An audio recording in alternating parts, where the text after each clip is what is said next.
23 pelajar dari 160 siswa Negeri 48 Makassar magang di SMP Negeri 6 Makassar tahap pertama yang baru diresmikan Juni 2019. Program magang ini dilakukan untuk memberi kesempatan siswa SMP Negeri 48 belajar di SMP Negeri yang memiliki fasilitas yang baik, lantaran gedung SMP Negeri 48 masih menempati gedung lama SD Rapocini Makassar. 23 pelajar dari SMP Negeri 48 ini akan magang selama 1 pekan di SMP Negeri 6 Makassar. Saya kira baik, karena ada banyak hal yang bisa kita perbaiki dengan magang pelajar ini. Yang pertama, anak-anak lebih akrab.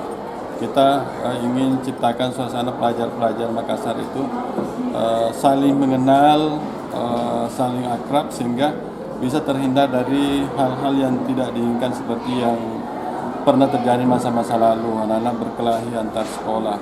Untuk sementara kami hanya memberikan laporan kegiatan ke dinas dan juga kami tetap bersabar. Mudah-mudahan di anggaran belanja untuk Kota Makassar, infrastruktur untuk 10 sekolah regrouping itu sudah semakin diperhatikan karena